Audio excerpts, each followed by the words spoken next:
Docteur Aline Locke, bonjour. Bonjour. Vous participez aujourd'hui aux Journées nationales de la CAC, la conduite accompagnée du chien, au manoir de Caen.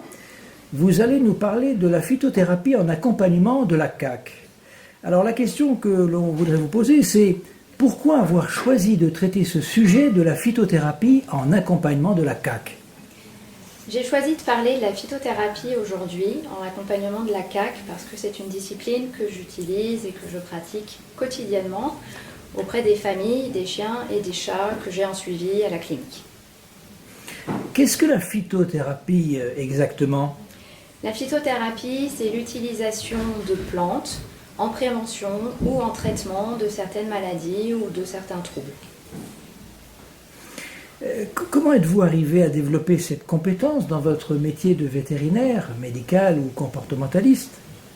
On a rapidement utilisé la phytothérapie dans l'ancienne clinique où je travaillais en tant qu'associée et quand je me suis installée en exclusif comportement et éducation, j'ai choisi de garder l'utilisation des plantes pour accompagner les familles parce que c'est un traitement qui est naturel, qui est très bien perçu, qui fait beaucoup moins peur que d'autres médicaments plus classiques qu'on a l'habitude d'utiliser en tant que vétérinaire.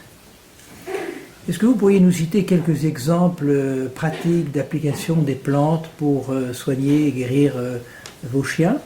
Alors moi j'utilise énormément les plantes, que ce soit sur les jeunes, les adultes ou les seniors, soit dans les cas de peur, dont on va parler plus précisément aujourd'hui, également dans les cas d'anxiété, de léchage compulsif, également dans certains cas d'agressivité ou encore dans les troubles du sommeil. Alors sans trahir de secret, vous pourriez nous citer quelques exemples de plantes pour telle affection? Alors l'Eschscholzia par exemple va être souvent utilisée dans certains troubles du sommeil. La valériane, je vais l'utiliser beaucoup au niveau de l'amélioration des interactions au sein des groupes sociaux ou encore la passiflore pour les anxiétés par exemple. Il y en a beaucoup d'autres.